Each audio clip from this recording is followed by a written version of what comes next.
The new machines used by some American ports are remarkable. Containers are lowered onto trailers, and within seconds, those trucks drive off. They know where to turn, where to drive, and there are no humans in sight. No humans is why some union longshoremen are mad.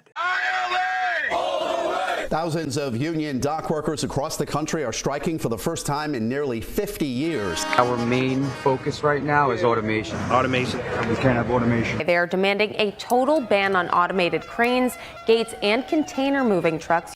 They paused their strike when they got a raise. But Union President Harold Daggett says, we'll strike again in January unless we get a total ban on automation. If I don't get that, I'm not coming back to the table. He's clear about how closing his ports will hurt American workers. Guys who sell cars can't sell cars because the cars ain't coming in off the ships. They get laid off. Construction workers get laid off because the materials aren't coming in. The steel's not coming in. The lumber's not coming in. They lose their job. He doesn't care because his only priority is how do I enhance my special interest group. Economist Liya Palagashvili. They're saying, we don't care if these other jobs are destroyed, as long as we get what we want. But there's a cluelessness to his demands because banning automation will also hurt his members. They'll save some jobs today, but they'll destroy a lot more jobs in the future. Because Daggett's union only controls East and Gulf Coast ports, and shippers now have choices. They'll just send the stuff to automated ports. Yeah, that's right. Over the long run, we're actually going to see less business and less activity in the Stone Age ports. You call them Stone Age ports? Well, they want to ban, for example, opening and closing of port doors. They want to have guys pulling the... Yes, they want to have guys opening and closing the doors, by themselves. It's so absurd. I want to yell at him. You're killing your own business.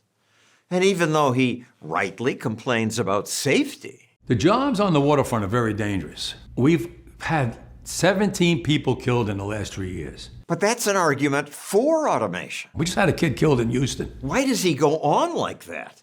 He's arguing against himself. I see why he wouldn't agree to an interview.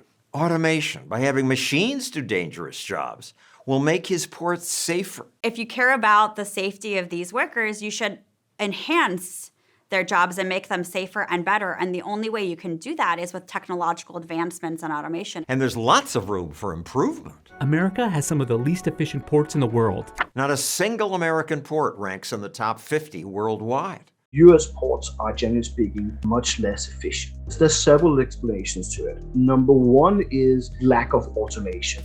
Other countries have used automated cranes for years.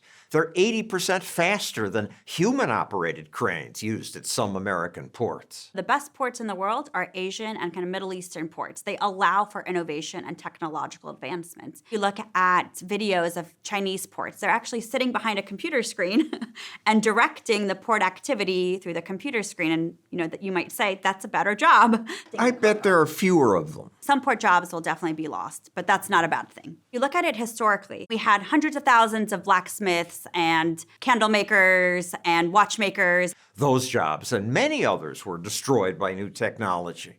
But unemployment didn't surge. New jobs emerged that people then hadn't imagined.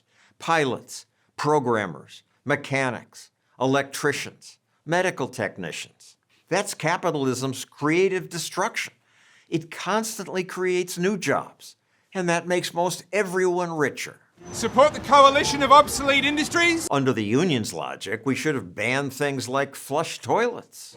I used to have to clean people's toilets, empty them from the alleyway behind their house, and now flushing toilets and plumbing has taken away my job. Electricity has taken over my profession. If we don't stop progress, how will anyone ever have jobs? That's what the media sound like when they cover automation. Close to 50% of the workforce being completely eliminated, as in no more jobs for them. You get this media bias where you focus on the one worker who lost their job. After I lost my job, everything went downhill from there. Because the media can see the lost jobs. That's right.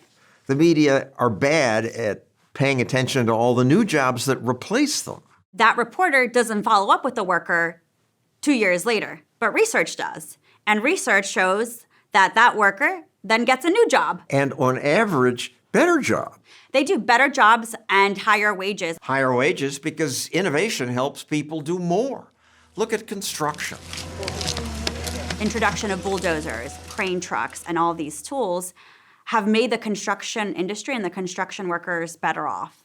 It's more efficient and more productive, and the real wages of those construction workers increase. Machines got to stop. By fighting machines, union leaders don't protect workers. They hold us all back from a safer, wealthier future. Oh, these are the automated ones. Thanks for watching this video. If you're feeling generous, please consider supporting our channel by donating to the Giving Tuesday campaign by clicking that button. All donations now will be matched by a generous donor.